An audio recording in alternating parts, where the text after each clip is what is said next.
realidad y debate sobre los temas que me interesan. Junto a Fernando Paulsen. La clave me escucha. ¿Cómo están? Bienvenidos. Estamos ya iniciando un nuevo programa de Combinación Clave. Tenemos al primer entrevistado, él es el senador del PPD, Felipe Arboe. Senador, ¿cómo está? ¿Qué tal? Buenos días, Fernando. Gusto saludarte. Hola. A ver, senador, ¿por qué no nos explica un poquitito cuál fue la toletole que pasó ayer con la diputada Loreto Carvajal, que aparece en todas las redes, muy comentado su criterio de votación ayer, que se habla de que había un acuerdo y que ese acuerdo no se cumplió? ¿De qué estamos hablando? La información que yo tengo es la información más bien que ha circulado en el TV y en los medios de comunicación, que en definitiva aquí había un conflicto entre la derecha y el presidente de la Comisión de Defensa a propósito de, entiendo, su negativa de tramitar la ley de inteligencia en la Comisión de Defensa. Y la derecha pidió la censura del presidente de la Comisión, que es un militante de Revolución Democrática, el diputado Jorge Brito, y resulta que la diputada Loreto Carvajal concurrió con su voto favorable, a pesar de que la bancada había tomado la decisión de no apoyar la censura porque no me parecía que correspondiera, digamos. Y bueno, ha sido todo un lío político, y entiendo que la mesa directiva del partido ha sacado una declaración en la cual señala que esta decisión de la diputada no los representa, porque además rompe la idea del acuerdo de gobernabilidad interno en la Cámara de Diputados. Entonces, muy, muy delicado.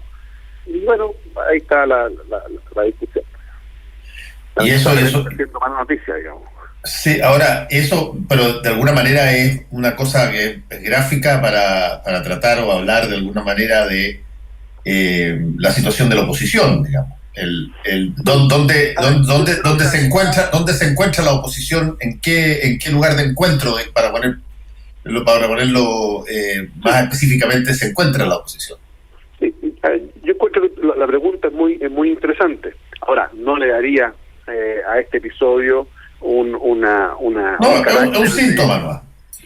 un carácter, no, tampoco, porque yo creo que si hubiese sido una decisión colectiva de la bancada de diputados del PPD, uno dice, ya, claro, aquí hay un problema más bien político. Nuestra razón más bien personal, que tiene que ver, según está señalado por ahí, con la molestia porque RD no le habría apoyado a Silver a la presidencia de la Cámara. Es una cosa más personal, digamos, una cosa más menor. Pero entiendo la pregunta, y la pregunta es muy correcta. Evidentemente hoy día la oposición necesita articularse de forma tal de ofrecer una alternativa. Es evidente que la derecha no da gobernabilidad. Tenemos hoy día un país que está sumido en una profunda crisis social, con un manejo de la pandemia inicial muy equivocado, que ha terminado con lo que tenemos hoy día, con niveles de confinamientos parciales que la experiencia internacional dice que eran malos, que no dan resultados. Y adicionalmente a eso tenemos hoy día una debilidad institucional. Las instituciones están hoy día extremadamente débiles, y eso supone entonces que está gobernando la derecha, y ese es el diagnóstico. La pregunta es, bueno, ¿cuál es la alternativa? Y la alternativa no va a llegar, la oposición no va a llegar al gobierno si no da una señal de unidad y particularmente de gobernabilidad. En este momento la gente lo que está pidiendo, lo que está clamando, son certezas. Primero, respecto de hacer las cosas bien, en el sentido de que podamos salir de esta pandemia de manera adecuada. Segundo, que enfrentemos la crisis social que ya está llegando, que ya llegó, y que va a significar que tengamos cerca de 2 millones de personas sin empleo. Es decir, la épica que nos unió en los 90 para recuperar la libertad y ahorrar la pobreza, probablemente vamos a tener que volver a repetirla. Respecto al tema de la pobreza, Chile va a ser más pobre después de esta pandemia. Y eso es un tremendo problema. Ahora, ¿cómo se forja esa unidad? Creo yo con audacia, pero con generosidad. Y lamentablemente se ha visto harto de lo primero, en algunas propuestas, pero se ha visto poco de lo segundo. Y aquí creo que la oposición ha tenido en el último tiempo una conducta más bien de fagocitación de los nuevos liderazgos. Y eso es un problema, porque se requiere que florezcan todos los liderazgos y que, bueno, finalmente la ciudadanía sea la que pueda optar por unos u otros. El punto no está en la persona que dirige, sino en quién se va a dirigir y para qué. Creo que hoy día lo que se requiere, como digo, es unidad en torno a una propuesta comunes. Es evidente que Chile tiene que avanzar hacia un modelo más parecido al del estado del bienestar, digamos, que a este modelo más bien individualista, donde cada uno, comillas, se rasca con sus propias uñas, sobre todo una sociedad donde unos nacen sin uñas y hay otros las cortan en el camino, digamos. Es un problema, ¿no? Es evidente que salud, educación y pensiones tienen que salir de la lógica del mercado.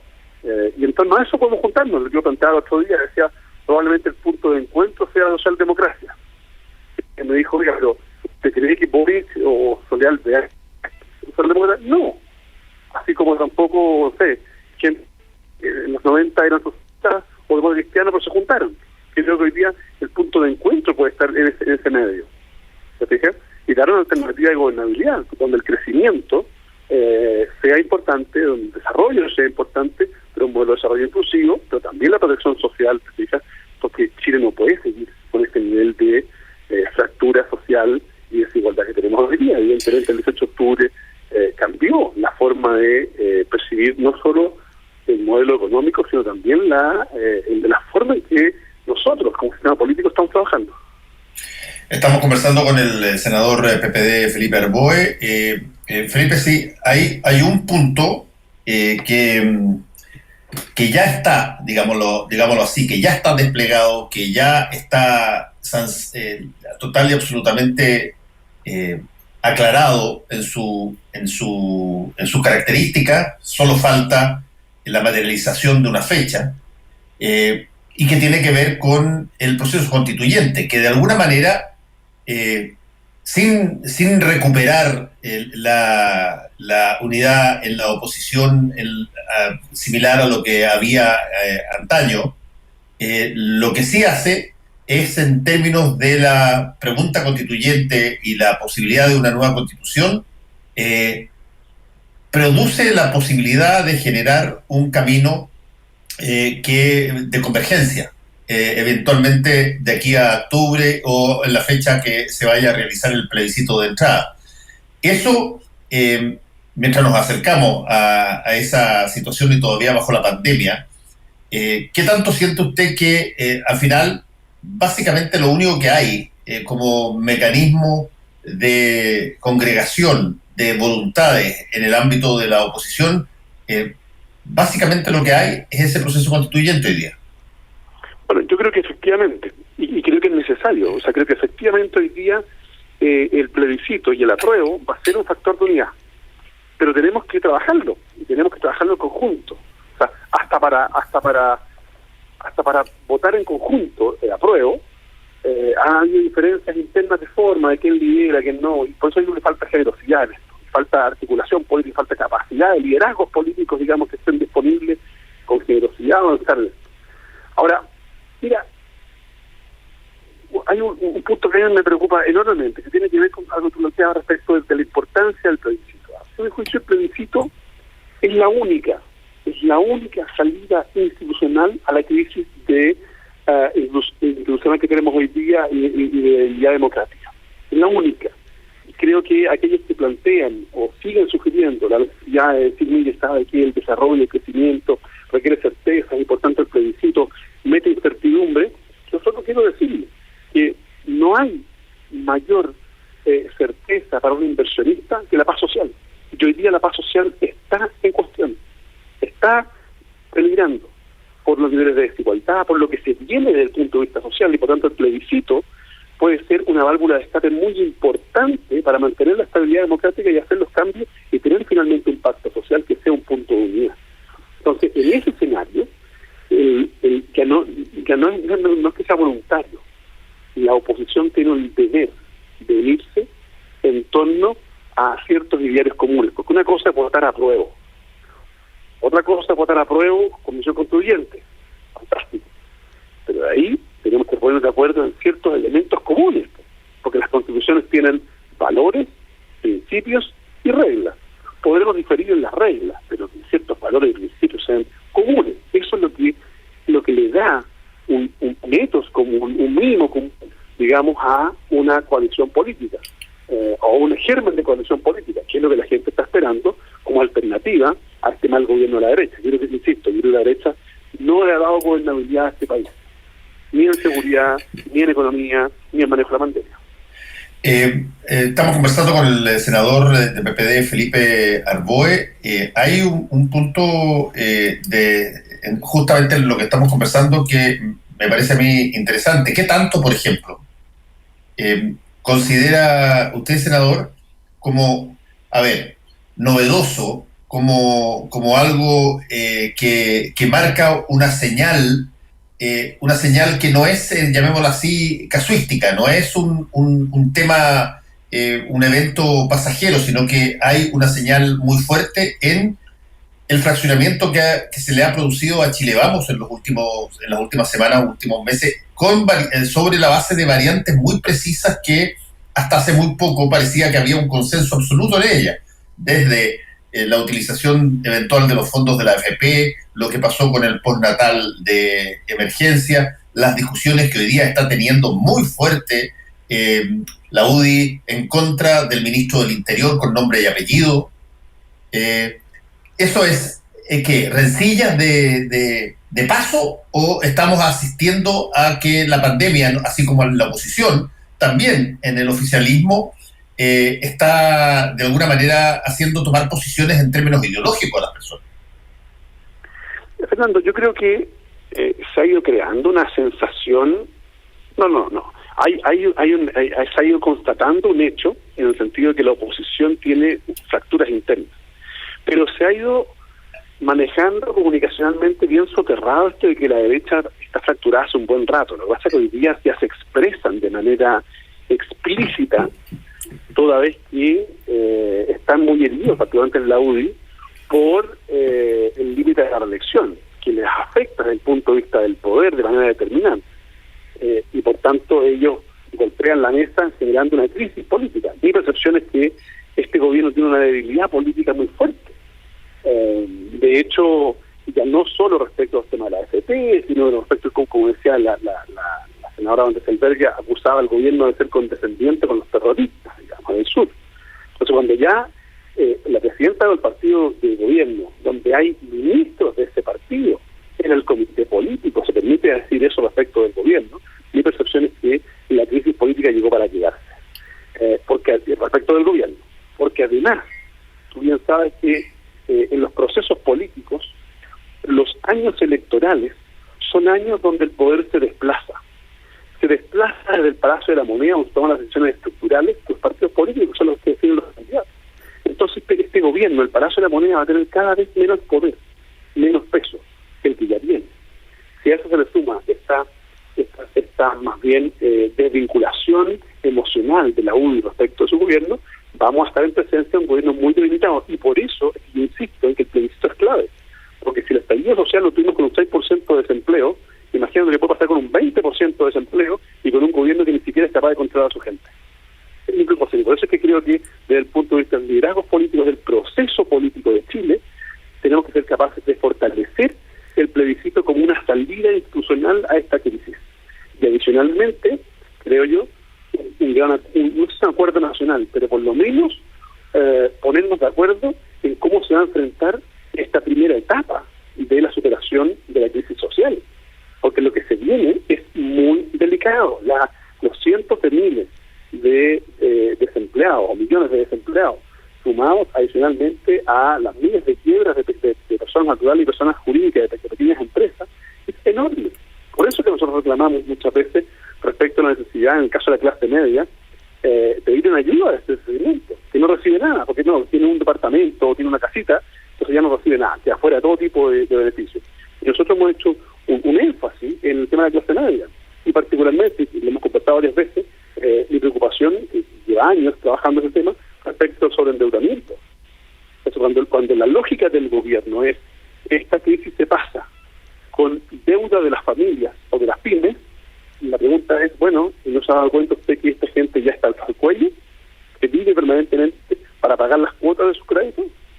Entonces, ahí es donde la oposición tiene que salir con una propuesta alternativa, que es lo que estamos tratando de construir, y para eso yo demando más generosidad respecto de los partidos, liderazgos, porque de lo contrario se va a ir consolidando lo que yo creo que ya está pasando, es que las conversaciones políticas están pasando por el lado de los partidos y se están produciendo reuniones de diferentes conglomerados, de diferentes personas que pertenecen incluso a diferentes partidos políticos, y que estamos mirando la lógica de decir, ¿saben qué?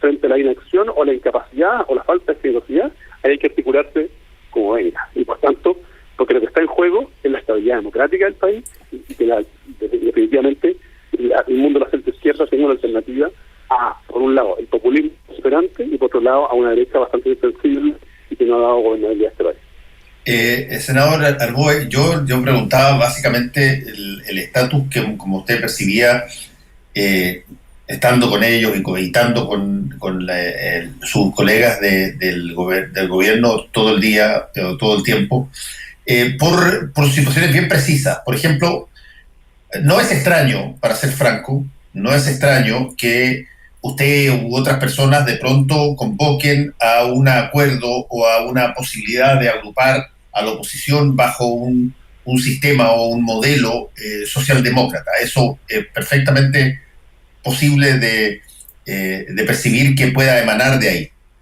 Pero cuando Joaquín Lavín lo dice, cuando Rodrigo Vergara, ex presidente del Banco Central, lo dice, cuando personas, alcaldes lo dicen y lo plantean, cuando presidentes de partido de la oposición señalan que en una de esas no está nada mal mirar el socialdemocracia europea como referente y modelo a futuro.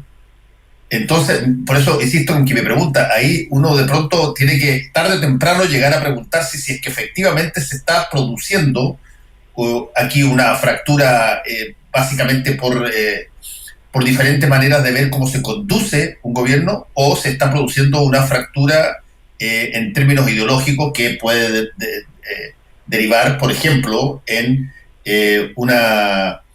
incluso una participación en ese sentido mucho más concluyente de lo que quizás se había pensado en torno al proceso constituyente.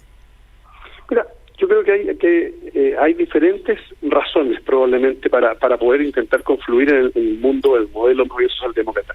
Hace un año atrás, aproximadamente antes del estallido, tuve la oportunidad de estar en el set conversando con Rodrigo Vergara, y yo planteaba la idea de avanzar hacia este modelo para aspectos de entender que Chile estaba viviendo probablemente una crisis social producto de el modelo que se había instalado y que se había perpetuado durante muchos años. Pasaba principalmente el tema del endeudamiento y los problemas de la gente. Y en el caso de Rodrigo, como economista, ex presidente del Banco Central, luego del estallido social, tuvo una conversación y efectivamente él está pensando, más bien en la lógica de circulado. Aquí hubo una señal social muy potente, que el modelo no está satisfaciendo a la gran mayoría de la sociedad, y eso es un problema. Y claro, probablemente después del estallido, después de esta pandemia, Chile va a ser como la Europa de la posguerra, con muchas personas que recoger desde el punto de vista social, muchos desempleados, y va a haber que formar un modelo de mayor protección, y para eso vamos a tener que tener un financiamiento adecuado, con lo cual nos va a reabrir la discusión tributaria yo creo, en un corto plazo. Pero respecto de Lavín, bueno, Lavín, sabemos que Lavín va a decir lo que la encuesta quiere que diga. Y por tanto, más bien, yo lo veo más como un acomodo electoral y como una lógica de decir, mire, la ola va para allá, porque en eso él es experto. Conoce la ola y va a decir, aquí me subo yo. Y yo creo que hoy día Chile tiene conciencia de ser un poco, o de tener que ser, o aspirar a ser más socialdemócrata. Y por tanto, él se ha subido a esa ola, que es una ola, comillas, popular. Lo importante es que si se sube por popularidad, lo que sea, que se suba de verdad. Y que tengamos efectivamente un comportamiento en el sentido, y por ejemplo, cuando discutamos el texto constitucional, las personas que representan un sector que Lavín dice representar, entonces, en la discusión, en los principios constitucionales, no se proscriban las ideas donde el Estado tenga un rol relevante en algunas materias, o que por lo menos el Estado tenga un rol estratégico en la definición de ciertas cosas. Que volvamos a tener la lógica de que la educación es un derecho como tal, digamos, y por tanto volver a fortalecer la educación pública. Bueno, eso es lo que uno esperaría de una coherencia ideológica respecto a los tratamientos que se están haciendo hoy día. Y yo espero que bienvenidos sean todos los que quieren confluir en este sector, porque creo que de verdad Chile no va a tener paz social si no hacemos modificaciones estructurales a nuestro modelo de desarrollo. A ver, senador, dos preguntas en una. ¿Cuál es la razón por la cual usted cree que el caso, por ejemplo, de Lavín o probablemente también de otro, es básicamente una postura superficial, básicamente para generar una mayor aprobación en las encuestas? O veámoslo de la otra manera, ¿qué se necesitaría ver en la oposición o en personas de la oposición para concluir que lo que están diciendo es genuino y no es, a juicio suyo, una postura? ¿Qué habría que ver? ¿Qué tendría que ver en Lavín? ¿Hay una diferencia muy grande entre lo que plantea Lavín y lo que plantea desde ese punto de vista Mario Desbordes? Lo que pasa es que en el caso de Lavín, como diría un penalista, no tiene irreprochable conducta anterior, porque ya lo conoce. ¿Y quién la tiene en el Parlamento? No, pero te refiero desde el punto de vista de el abrazar ideas populares, ¿no? Y por tanto tiene ahí un punto, creo yo, que de pronto hace dudar. Ahora, si es una convicción legítima, yo la celebro. Y me sería fantástico. Una de las personas que participó activamente como economista, digamos, en el diseño del modelo anterior, se da cuenta que no funcionó y plantea un cambio, fantástico, bienvenido sea, todo suma. Aquí lo importante es entender que probablemente vamos a tener, digo yo, si esta posición es genuina y Mario Desbordes logra finalmente sortear los embates de la derecha más conservadora en su partido, vamos a tener probablemente una mayoría política transversal que avance en la lógica de un cambio más estructural. Y eso sería una buena noticia para el país, porque para todo el país. Porque si nosotros, insisto, logramos tener un modelo que pasemos, a decirlo en la jerga deportiva, pasemos de la competencia de atletismo, donde el que llega primero gana, y pasemos a la competencia del ciclismo, donde gana cuando llega todo el equipo junto, mi percepción es que este país va a tener más paz social, más estabilidad y va a ser un mejor lugar para desarrollar negocios, inversiones y todo lo que se ha planteado también. Ahora, ¿cuáles son, entendemos lo que eventualmente puede ser una situación que se dé desde ese sentido en la coalición de gobierno, pero en términos de unidad, que siempre es una pregunta muy compleja para la oposición? ¿Hay límites en con quién uno se une? ¿Hay partidos con los cuales uno estaría dispuesto y otros con los cuales no estaría dispuesto a unirse? ¿Cuál es el criterio de amplitud en términos de una eventual mirada conjunta para enfrentar el futuro? O sea, lo primero, Fernando, es asumir una lógica de coalición o de pacto electoral, y hay que definir las diferencias por eso, respecto de unas y otras. Y por tanto, asumirnos así implica no ser iguales, no pensar igual, pero tener la capacidad de juntarnos en un punto común, que es el que yo planteo como el eje socialdemócrata. Y mi percepción es que ahí caben todos aquellos que están dispuestos a no exacerbar sus legítimas posiciones en un momento extremadamente delicado para el país, y que están dispuestos a ceder generosamente para llegar a este punto en común. Yo lo digo más bien desde mi experiencia personal, haber estado en la articulación del acuerdo del 15 de noviembre. Yo vi a gente que no estaba dispuesta a ceder en sus posiciones, y vi otros que nos sorprendieron gratamente y que sí estuvieron dispuestos a ceder sus posiciones. Dentro de ellos yo he mencionado, por ejemplo, desde Mario Desbordes, por un lado, también a Gabriel Boric por el otro, para decir dos lados distintos, digamos, ¿no?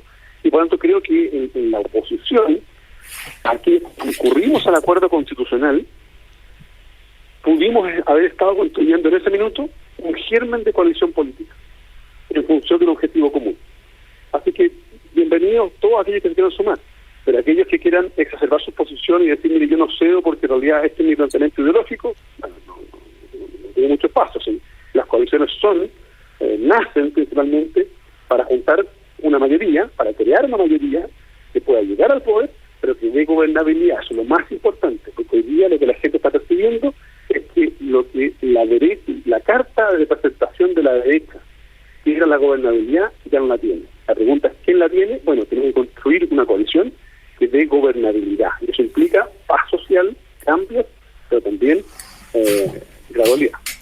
Tarde o temprano, senador, la pregunta que yo hice tiene nombre y apellido, digamos. Básicamente se limita en el Frente Amplio, se limita en el Partido Comunista. ¿Cuál es su posición? Bueno, yo creo que el Frente Amplio todavía es demasiado amplio y uno observa internamente disputas de poder todavía propias de un pacto electoral, ya no en formación pero en ejecución, y por tanto uno puede distinguir. Es perfectamente posible, cuando yo he tenido debates de pronto con personas como desde Jackson y otros, digamos, que identificar a Pablo Vidal, otros en Revolución Democrática, que tienen ciertas afinidades, digamos, ideológicas en este mundo, que no tiene que ver con la historia, es una discusión un poquito más profunda, no tiene que ver con fue la concertación, no, tiene que ver con visiones de sociedad, y creo que podemos llegar a buen puerto.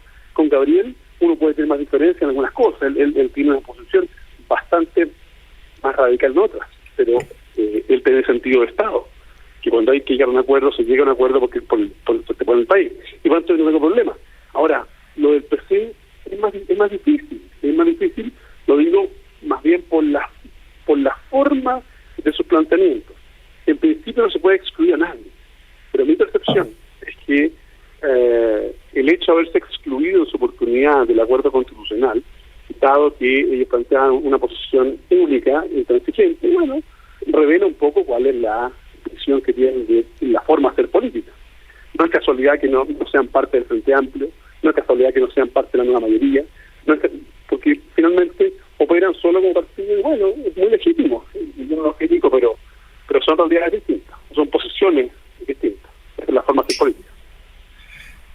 Sí, bueno, ahí hay un punto porque estamos hablando de partidos que han sido coalición, como fue en el segundo gobierno de la presidenta Michelle Bachelet con la nueva mayoría. Pero se terminó ese gobierno. Bueno, exactamente, ese es el punto. El punto es, ¿usted responsabiliza a esos partidos por el término como terminó? No, sería tremendamente injusto. Yo creo que la responsabilidad, al final del día, estuvo en la incapacidad de poder conducir entre todos un proceso que le diera gobernabilidad. O sea, al final del día terminábamos con diputados de ese partido y también de la democracia cristiana en algún minuto, cuestionando duramente ciertas bases fundamentales del gobierno de Michelle Bachelet. En la amplitud no necesariamente está la gobernabilidad.